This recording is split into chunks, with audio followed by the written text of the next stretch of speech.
All right. Today we are going to read Okay. We're done just reading. Go over there. Azkaban. Enjoy. All right. Harry Potter and the Prisoner of Azkaban by J.K. Rowling.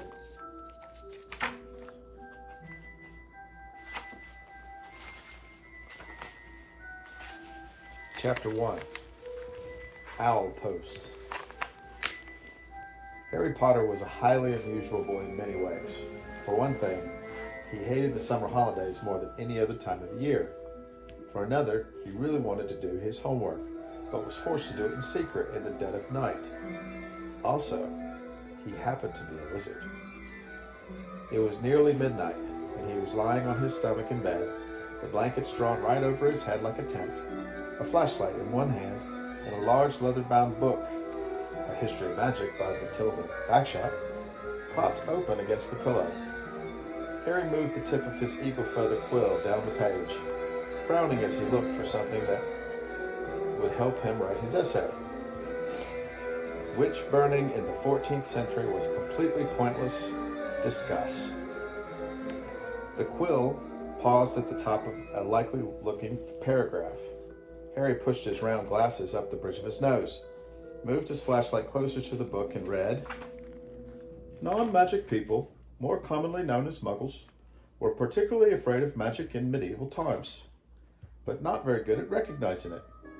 On the rare occasion that they did catch a real witch or wizard, burning had no effect whatsoever. The witch or wizard would perform a basic flame-freezing charm and then pretend to shriek with pain while enjoying a gentle, tickling sensation. Indeed, Gwendolyn the Weird enjoyed being burned so much that she allowed herself to be caught no less than 47 times in various disguises. Harry put his quill between his teeth and reached underneath his pillow for his ink bottle and a roll of parchment. Slowly and very carefully, he unscrewed the ink bottle, dipped his quill into it, and began to write, pausing every now and then to listen, because if any of the Dursleys heard the scratching of his quill on their way to the bathroom, he'd probably find himself locked in the cupboard under the stairs for the rest of the summer. The Dursley family of number 4 Privet Drive was the reason that Harry never enjoyed his summer holidays. Uncle Vernon, Aunt Petunia, and their son Dudley were Harry's only living relatives. They were muggles, and they had a very medieval attitude towards magic. Harry's dead parents, who had been a witch and a wizard themselves, were never mentioned under the Dursleys' roof. For years, Aunt Petunia and Uncle Vernon had hoped that if they had kept Harry as downtrodden as possible, they would be able to squash all the magic out of him. To their fury, they had been unsuccessful. These days, they lived in terror of anyone finding out that Harry had spent most of the last 2 years at Hogwarts School of Witchcraft and Wizardry. The most they could do, however, was to lock away Harry's spellbooks, wand, cauldron, and broomstick at the start of the summer break and forbid him to talk to their neighbors. This separation from his spellbooks had been a real problem for Harry because his teachers at Hogwarts had given him a lot of holiday work.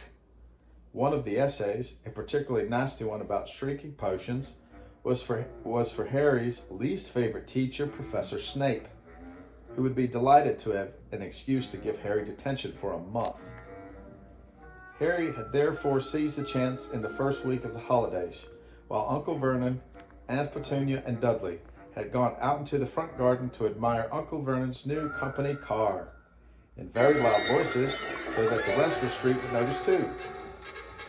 Harry had crept downstairs, picked the lock on the cupboard under the stairs, and grabbed some of his books, and hidden them in his bedroom. As long as he didn't leave spots of ink on the sheets, the Dursleys never need know that he was studying magic by night. Harry was particularly keen to avoid trouble with his aunt and uncle at the moment, as they were already in an especially bad mood with him, all because he'd received a telephone call from a fellow wizard 1 week into the school's vacation. Ron Weasley, who was one of Harry's best friends at Hogwarts, came from a whole family of wizards. This meant that he knew a lot of things that Harry didn't, but had never used a telephone before. Most unluckily, it had been Uncle Vernon who had answered the call. Vernon Dursley speaking. Harry, who happened to be in the room at the time, froze as he heard Ron's voice. Answer. Hello? Hello? Can you hear me? I want to talk to Harry Potter. Ron was yelling so loudly that Uncle Vernon jumped and held the receiver a foot away from his ear, staring at it with an expression of mingled fury and alarm. Who is this? He roared in the direction of the mouthpiece. Who are you? I'm Ron Weasley, Ron bellowed back as though he and Uncle Vernon were speaking from opposite ends of a football field. I'm a friend of Harry's from school. Uncle Vernon's small eyes swiveled around to Harry, who was rooted to the spot. There is no Harry Potter here, he roared, now holding the receiver at arm's length as though frightened it might explode. I don't know what school you're talking about. Never contact me again. Don't you come near my family. And he threw the receiver back onto the telephone as if dropping a poisonous spider. The fight that had followed had been one of the worst ever. How dare you give this number to people like you? Uncle Vernon had roared, spraying Harry with spit. Ron obviously realized that he had gotten Harry into trouble because he hadn't called again. Harry's other best friend from Hogwarts was Hermione Granger. Hadn't been in touch either.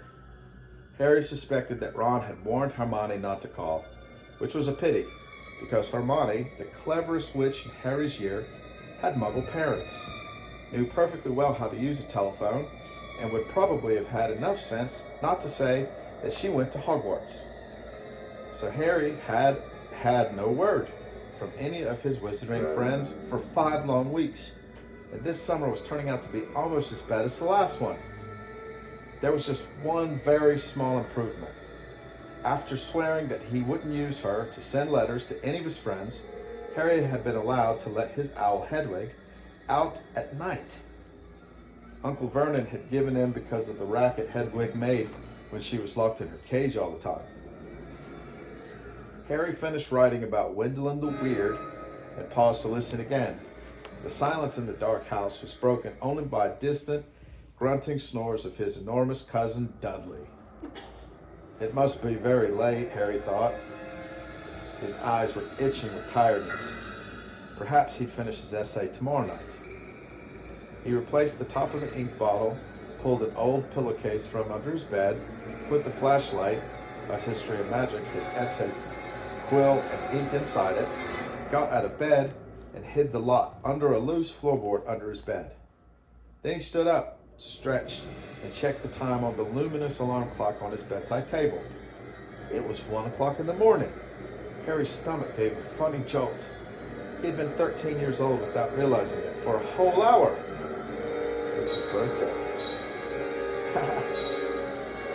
Yet another unusual thing about Harry was how little he looked forward to his birthdays. He had never received a birthday card in his life. The Dursleys had completely ignored his last 2 birthdays, and he had no reason to suppose that they would remember this one. Harry walked across the dark room, past Hedwig's large, empty cage, to the open window. He leaned on the sill, the cool night air pleasant on his face, after a long time under the blankets. Hedwig had been absent for 2 nights now. Harry wasn't worried about her. She'd been gone this long before. But he hoped she'd be back soon. She was the only living creature in this house who didn't flinch at the sight of him. Harry, though still rather small and skinny for his age, had grown a few inches over the last year.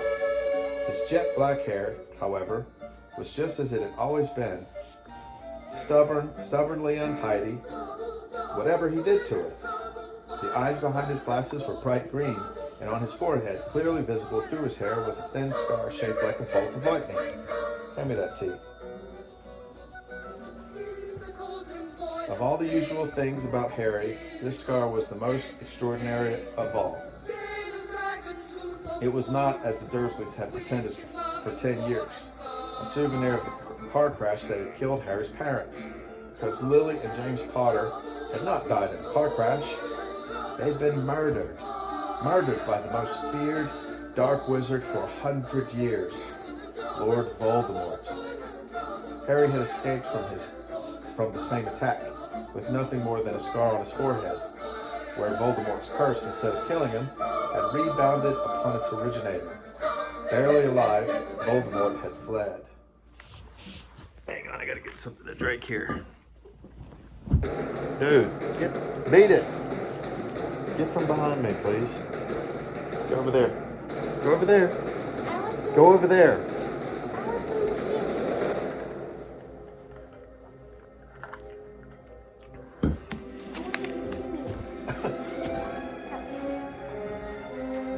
Where was I?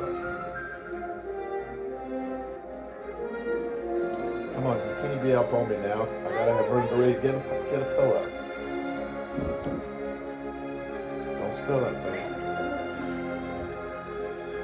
Where was I? Alright, you gotta get out of my space now. Get out of my space. Help me where you were. Let me help you if you want. I know where I'm at. Just let me read, okay?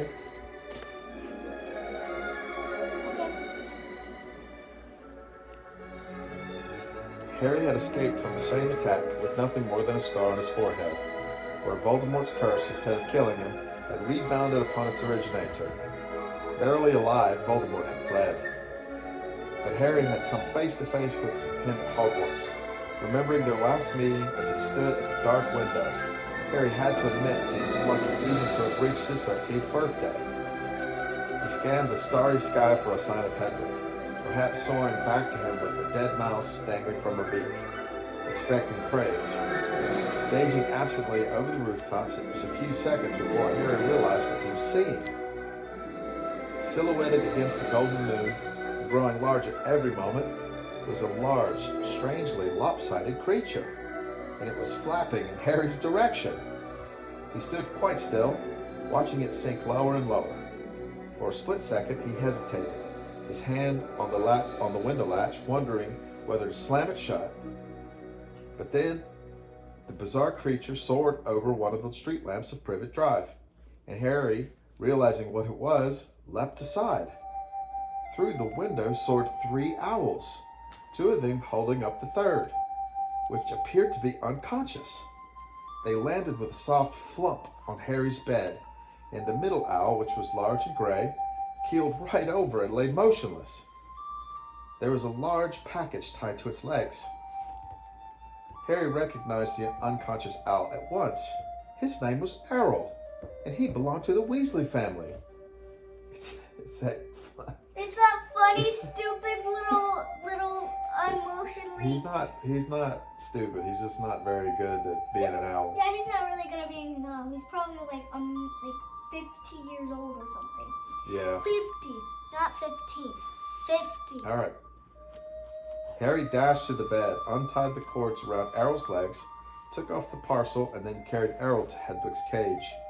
Errol opened one bleary eye, gave a feeble hoot of thanks, and began to gulp some water. Man, he's always struggling, ain't he? Harry turned back to the remaining owls. One of them, the large snowy female, was his own Hedwig. She too was carrying a parcel and looked extremely pleased with herself. She gave Harry an affectionate nip of her beak as he removed her burden, and then flew across the room to join Errol. Harry didn't recognize the third owl, a handsome tawny one, but he knew at once where it had come from, because in addition to its third package, it was carrying a letter bearing the Hogwarts crest. It's the Hogwarts owl. It's what? It's one of the Hogwarts owls. Yeah, I don't know what that's about. When Harry relieved his howl of its burden, it ruffled its feathers importantly, stretched its wings, and took off through the window into the night. He just took right off. Harry sat... Hey, listen to this story. Don't worry about that. Harry sat down on his bed and grabbed Errol's package. ripped off the brown paper and discovered a present wrapped in gold, and his first ever birthday card. Fingers trembling slightly, he opened the envelope. 2 pieces of paper fell out, a letter and a newspaper clipping. The clipping had clearly come out of the wizarding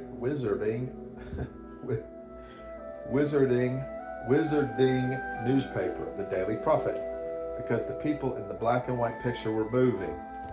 Harry picked up the clipping and smoothed it out and read, Ministry of Magic employee, Scoops Grand Prize.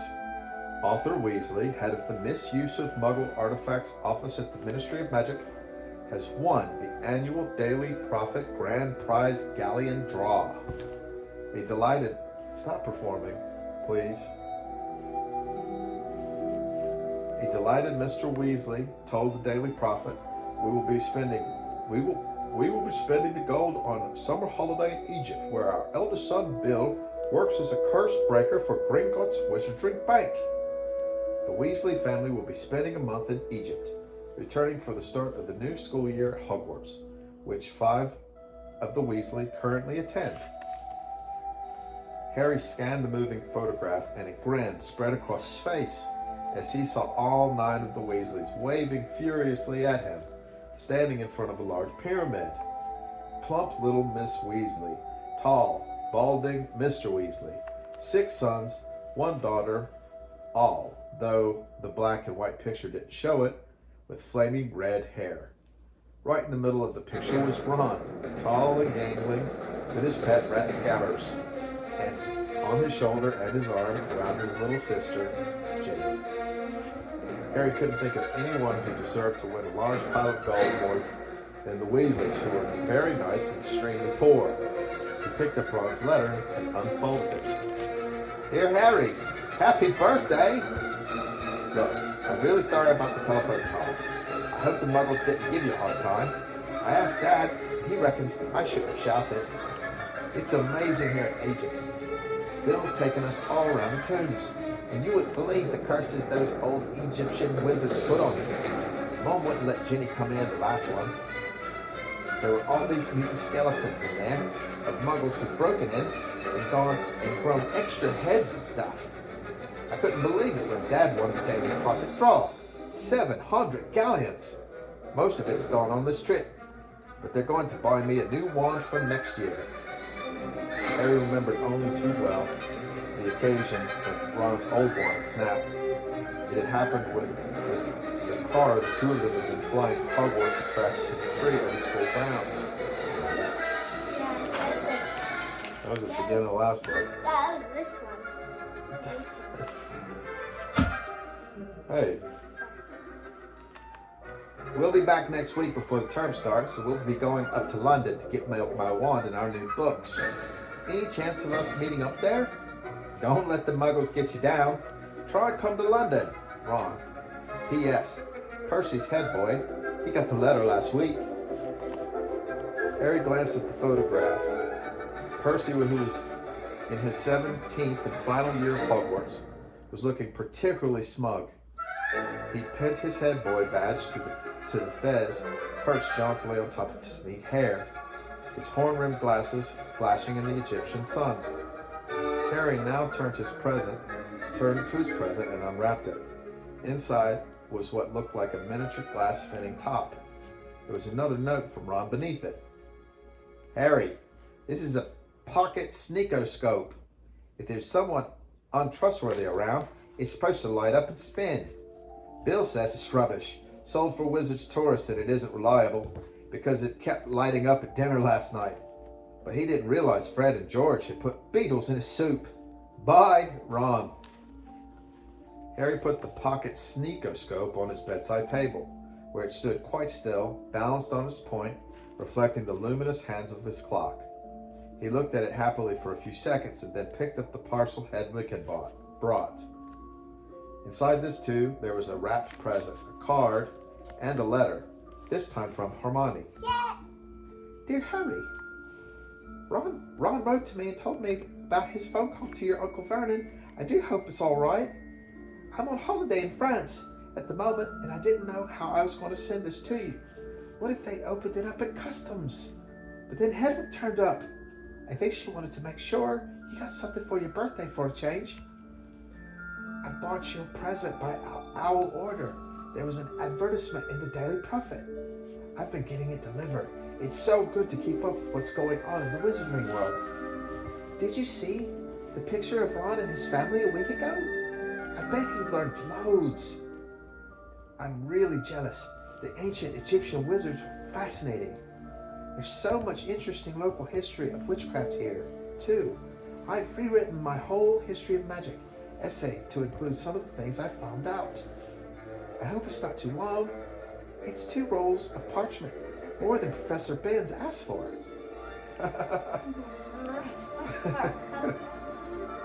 Ron says he's going to be in London in the last week of holidays. Can you make it? Will your aunt and uncle let you come? I really hope you can. If not, I'll see you at Hogwarts Express on September 1st. Love from Hermione. P.S. Ron says Percy's head boy. I bet Percy's really pleased. Ron doesn't seem too happy about it. Harry laughed as he put Hermione's letter aside and picked up her present. It was heavy. Knowing Hermione, he was sure it would be a large book full of very difficult spells, but it wasn't.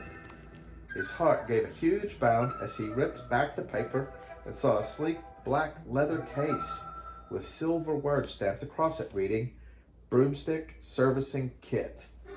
Wow, Hermione, Harry whispered, unzipping the case to look inside.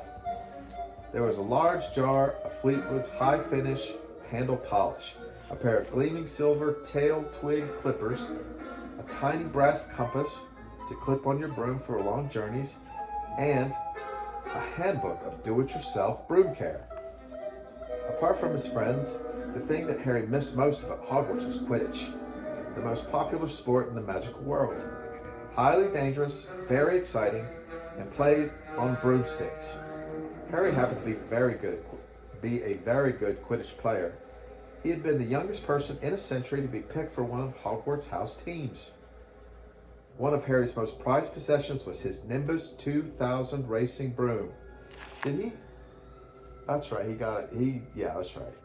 Yeah, the first book. He got that. Yeah, he got the first one. He got it from Mrs. McGonagall. Oh, yeah. Harry put the leather case aside and picked up his last parcel. He recognized the untidy scrawl on the brown paper at once. This was from Hagrid, the Hogwarts gamekeeper. He tore off the layer of paper and glimpsed something green and leathery, but before he could unwrap it properly, the parcel gave a strange quiver. And whatever was inside snapped loudly, as though it had jaws. Oh my goodness.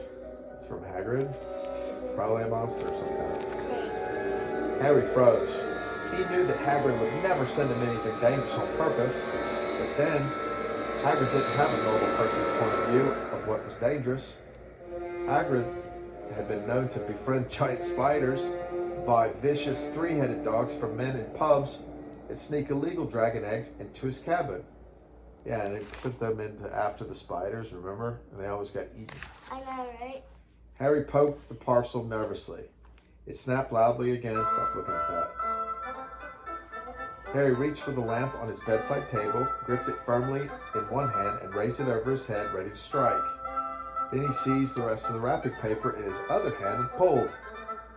And out fell a book. A book. A book.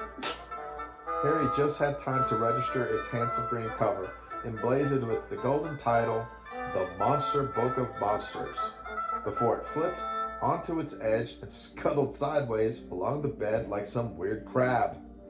Uh-oh, Harry muttered. The book toppled off the bed with a loud clunk and shuffled rapidly across the room. Harry followed it stealthily. The book was hiding in its dark space under his desk. Praying that the Dursleys were still fast asleep, Harry got down on his hands and knees and reached out towards it. Ouch! The book snapped shut on his hand and then flapped past him, still scuttling on its covers. Harry scrambled around, threw himself forward, and managed to flatten it. Uncle Vernon gave a loud, sleepy grunt in the room next door. Hedwig and Errol watched interestedly as Harry clamped the struggling book tightly in his arms, hugged to his chest of drawers, and pulled out a belt, which he buckled tightly around it. The monster book shuddered angrily, but could no longer flap and snap. So Harry threw it down on the bed and reached for Hagrid's card. "Dear Harry, happy birthday! Think you might find this useful next year. Won't say no more here. Tell you when I see you. Hope the muggles are treating you all right. All the best, Hagrid." All the best. Why do you keep getting behind me? Stop. Get over there. I know. I love you. I love you. Get over there. I'm reading. Get over there. Yeah, go over there. Stop getting behind me, dude.